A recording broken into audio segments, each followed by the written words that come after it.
चार युगों में भगवान आते हैं किसी न किसी रूप में। अगर आज इस कलयुग जैसे दौर में भगवान आ जाए तो आप उसे कैसे पहचानोगे? भगवान को इंसान अपनी बुद्धि से नहीं पहचान सकता है जब तक भगवान अपनी दया दृष्टि ना दिखाए।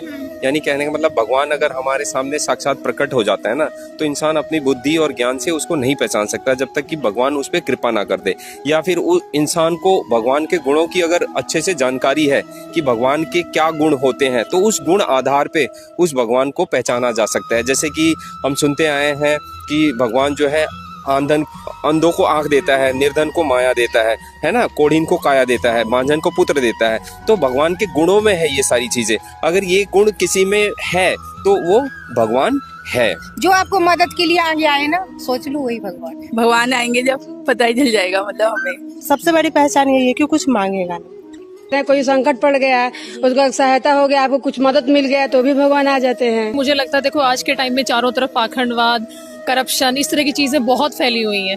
लोग किसी को समझते ही नहीं, गरीब को कोई देखने को तैयार नहीं है, कोई किसी की हेल्प नहीं करता है। तो मुझे लगता है कि अगर कोई इंसान गरीबों की भी मदद करे, उनको सही तरीके से ट्रीट करे, तो मेरे ख्याल से वही भगवान होगा। वो एक इंसान के बस की बात नहीं है कि जो भगवान के कार्य कर दे। ये कलयुग में अगर नारायण आके मिलते हैं तो मेरे ख्याल से जाति पाति का भेदभाव सबसे बड़ा है। आज मतलब ऊंच नीच इतनी ज्यादा है कि लोग बैठना भी पसंद नहीं करते किसी के पास में। अगर वो भगवान है तो वो किसी में भेदभाव नहीं करेंगे, वो जाति पाति को जड़ से खत्म करेंगे। कौन छोटा कौन बड़ा, वो बिना भेदभाव के आकर अगर किसी से बात करते हैं, किसी की मदद करते हैं, क्योंकि आज कलयुग में कोई किसी की मदद करके खुश नहीं है, तो मेरे हिसाब से वो भगवान है। कलयुग में वही भगवान है और कोई नहीं है। तो वो समय अब आ गया है कि जब भगवान आ चुके हैं, लेकिन बहुत से लोग उन्हें पहचानते नहीं है। कोई भगवान के तुल्य है आपकी नजर में तो वो कौन है? इसमें एक संत है जिनका नाम है संत रामपाल जी महाराज।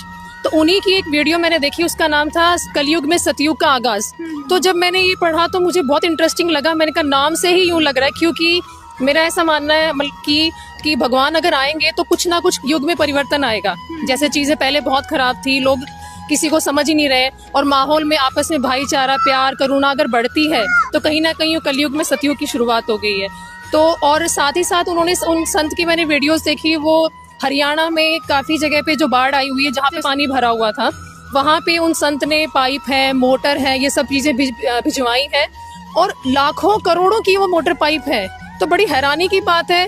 और वो संत साथ ही साथ गरीबों का घर बनवा रहे हैं और लोगों को घर में उनके खाना भिजवा रहे हैं, और आजीवन वो पाइप मोटर भी उनसे वापस नहीं ले रहे हैं। तो ये बहुत बड़ी बात है अपने आप में। ऐसे में और उन संत ने अपना पूरा जीवन ही परमार्थ के लिए दे दिया, तो ये बहुत बड़ी बात है। एक संत ही है संत रामपाल जी महाराज, जो अन्नपूर्णा मुहिम उन्होंने चलाई है। इतने गरीबों के मकान बनवाए हैं, बच्चों की